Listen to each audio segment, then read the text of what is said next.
In general perception, the term anarchist is commonly associated with violence, chaos, and destruction. However, this is a widespread misunderstanding. Historically, anarchism refers to the rejection of hierarchical system and authority, not acts of violence. Over time, however, particularly through media coverage and political influence, the term has undergone a distortion of meaning. In the context of demonstration in Indonesia, this misunderstanding has become even more serious. Many protests begin peacefully, through long marches, speech, and public expression.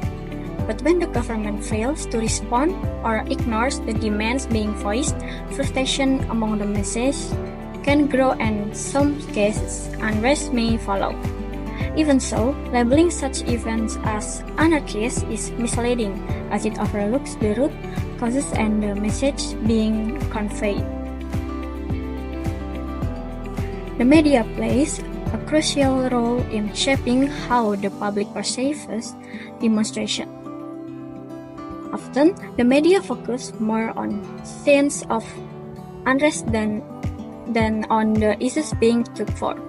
This process is known as media framing, where public opinion is influenced through an emphasis on conflict and the removal of context with provocative headlines, selectively chosen quotes, and dramatic visuals. Protests are frequently portrayed as threats rather than expression of public concern. Such framing can silence important voices, discredit social movements, and discourage public participation.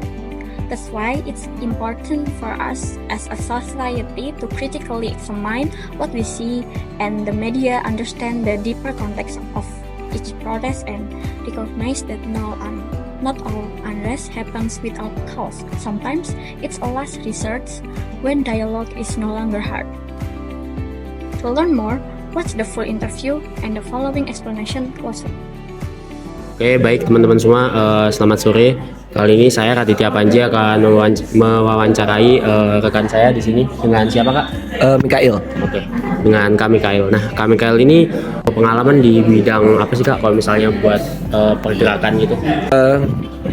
Aku mungkin udah menggeluti dunia pergerakan dari yang lalu ya. Aku menjadi staf magang di Kastrati Masigi dan sampai sekarang kebetulan masih cukup sering menggelutinya. Dan untuk di pergerakan sendiri aku lebih untuk ke kajian. Oke, baik.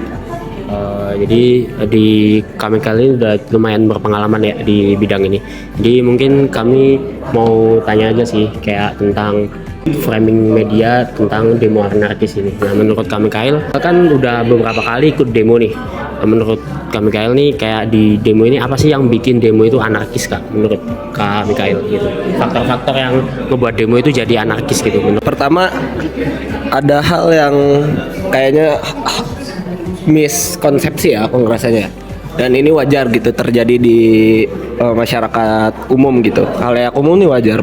Anarkis itu selalu dikaitkan dengan sebuah kondisi sosial atau sebuah keadaan sosial yang emang kasar, terus ribet dan lain sebagainya kan. Tetapi kalau kita menilik kembali ya sejarah dari anarkis itu sendiri, anarkis ini diambil dari kata an dan archos gitu ya, yang artinya emang sebuah kondisi di mana mereka adalah golongan yang mempunyai paham itu tidak ada tuan, tanpa pemerintah. Jadi mereka ini sebenarnya lebih ke arah menganut bahwa mereka ini tidak setuju dengan adanya sistem hierarkis, sebuah sistem organisasi lain sebagainya, karena mereka menganggap bahwa dengan adanya sistem hierarki seperti ini justru itu akan melanggengkan apa yang di atas dan menyusahkan apa yang di bawah. Makanya ini juga sedikit meluruskan bahwa di dalam aksi atau sebuah demonstrasi, menurut saya konsep demonstrasi anarkis itu nggak ada gitu. Kalau kita menganggap berpandangan bahwa demonstrasi anarkis adalah demo-demo yang mengandalkan kekerasan, rusuh dan lain sebagainya. Ini yang harus diluruskan gitu. Ini juga memang terjadi bahwa sedari dasarnya adalah media itu sendiri. Jadi emang kalau ditanya faktor apa yang bikin, jadi mungkin aku sedikit meluruskan pernyataan Panji aja ya. Aku nggak lebih kurang suka dibanding ketika aksi rusuh itu dipanggil sebuah demonstrasi anarkis ya, sebuah bentuk anarkis, karena itu emang bukan secara harfiahnya bukan seperti itu, dan aku sendiri lebih suka menyebut sebuah kerusuhan aja sih. Kalau ditanya faktor apa yang menyebabkan rusuh, memang kalau kita melihat dari awal demo itu sendiri, demo itu sedari dasarnya adalah sebuah apa ya, momentual ketika kita menyuarakan pendapat gitu. Dan memang sejauh yang aku ikutin adalah demo itu pasti awalnya ya biasa kita long march dan lain sebagainya, terus orasi. Ketika memang dalam batas jangka waktu tertentu, apa yang kita suarakan, apa yang kita inginkan itu justru tidak dibalas oleh pemerintah, atau pemerintah tidak turun ke mendatangi para demonstran, baru biasanya aksi-aksi kerusuhan itu terjadi. Kerusuhan itu emang terjadi karena ada apa ya? Ya rasa kesal aja, rasa tidak dihargai oleh pemerintah, itu aja sih. Terima kasih nih dari Mikael. Aku lanjutin ke pertanyaan selanjutnya nih. Untuk di framing media. Nah, media ini kan memiliki peran untuk merekam atau meliput berita. Nah, pendapat Kak Mikael tentang media yang merekam tentang tentang kerusuhan ini, atau tentang ya tadi Kak Mikael bahas tentang kerusuhan lah. Kayak kan banyak nih demo-demo yang sebenarnya dia itu nggak rusuh, tapi pas kerusuhannya ini benar-benar direkam dan di framing oleh media seakan-akan demo itu jadinya kayak hanya ada kerusuhan, nggak fokus pada narasi-narasi yang ingin disampaikan gitu. Menurut Kak Mikael sebagai pelaku aksi strategis itu gimana? Nah ini pertama, ini adalah dasar yang menjadi landasan argumen aku sebelumnya. Kenapa pada akhirnya sebuah demonstrasi yang rusuh itu selalu dikaitkan dengan anarkisme? Karena memang ini juga sebuah framing dari media itu sendiri ataupun dari pemerintah lah. Aku mungkin sedikit membahas dari dasar ilmiahnya ya, dasar akademisnya, bahwa izinkan aku mengutip sebuah tokoh, itu Michel Foucault. Dia menuliskan bahwa ada sebuah relasi kekuasaan dan pengetahuan di sana. Kekuasaan itu sama juga halnya mempengaruhi pengetahuan gitu. Jadi Foucault itu menganggap bahwa kekuasaan itu mempengaruhi pengetahuan, dan pun pengetahuan mempengaruhi kekuasaan. Dan dalam sebuah peririsan antara kekuasaan dan pengetahuan, memang ada hal yang paling mempengaruhi bagaimana hal itu terjadi. Mari kita sebut itu sebagai wacana gitu. Michel Foucault menyebut wacana adalah hal yang emang anggap ini sebuah gelas. Ketika minuman ini disebut sebagai kopi. Kenapa disebut sebagai kopi? Emang karena yang membuatnya itu menyebut ini sebagai kopi. Makanya benda ini akhirnya ditanamkan sebuah pengetahuan yang nantinya hal ini bisa disebar melalui kekuasaan itu, melalui wacana itu. Nah, kekuasaan itu mempengaruhinya apa? Apakah kamu bisa percaya ini sebuah kopi ketika yang menyebutkannya, yang membuatnya adalah dokter? Enggak kan? Itu. Jadi seperti itu. Anarkisme diidentikan dengan sebuah hal yang kasar. Itu emang sebuah upaya dari pemerintah untuk membuat konotasi yang negatif kepada demonstrasi yang dilakukan oleh rakyatnya. Ya demi apa? Mungkin untuk melanggengkan kekuasaannya, atau mungkin menutup sebuah ide-ide baru yang nantinya akan justru merusak kekuasaan mereka. Mungkin itu yang akhirnya melandasi bagaimana framing itu berjalan. Dan kenapa pada akhirnya framing ini benar-benar sulit diterka oleh masyarakat. Ya wajar kita melihat bahwa bagaimana sekarang ini di Indonesia terkhususnya itu media massa ya, media online itu banyak sekali yang sebenarnya memiliki relasi dengan kekuasaan, dengan pemerintahan, banyak sekali. Yang pada akhirnya media itu sendiri sedari awal itu memiliki yang namanya agenda setting. Agenda setting ini adalah sebuah rangkaian ketika media itu justru mempunyai apa yang akan ditonjolkan dan apa yang akan sedikit dikurangi, apa yang ingin ditampilkan, apa yang enggak. Itu namanya agenda setting. Nah, ketika berita masuk, mereka menelaah berita-berita tersebut. Ditelaah beritanya sekiranya cocok dengan agenda mereka, akhirnya mereka framing. Framing itu membingkai. Makanya kenapa pada akhirnya banyak khalayak umum yang mengartikan demo itu rusuh aja karena emang yang di framing seperti itu. Karena emang berita tersebut dibingkai sedemikian rupa pada akhirnya untuk ketika khalayak umum membaca berita tersebut, oh iya, demonstrasi kini hanya mengandalkan kerusuhan ataupun aksi ricuh sebagainya, merusak fasilitas umum tanpa memikirkan narasi-narasi yang dibawakan, tanpa memikirkan sebuah adanya dialektis pengetahuan di sana. Itu yang di framing oleh media. Dan ya kalau membahas sebagai contoh ya, bagaimana framing itu dilakukan oleh media adalah judul. Kita biasa melihat judul media yang emang dari dasarnya udah nggak enak. Demo RUU TNI berujung kacau, dan nantinya itu di isi-isinya itu nanti kalau kamu mungkin belajar soal media itu ada yang namanya melalui framing yang ditulis oleh Pan dan Podsisky, itu ada sintaksis dan teks. Di sintaksis itu kamu bisa melihat nanti dibedah bagaimana siapa yang di berita tersebut dikutip. Biasanya kan berita itu akan mengutip pernyataan seseorang. Tapi pernah nggak ngeh kalau misalnya membahas sebuah demonstrasi yang rusuh, justru pandangan yang diambil adalah mereka yang berlawanan sama demonstrasi tersebut, mereka yang nggak suka dengan demo-demo tersebut. Ambil misalnya ketua TNI atau mungkin dari DPRD-nya, ya mereka yang setidaknya menjadi lawan di demonstrasi. Gimana framing itu berita tersebut tidak berkonotasi negatif ketika memang yang dikutip atau yang ditanyakan, yang diwawancarai adalah orang-orang yang menjadi target dari demonstrasi tersebut. Mereka yang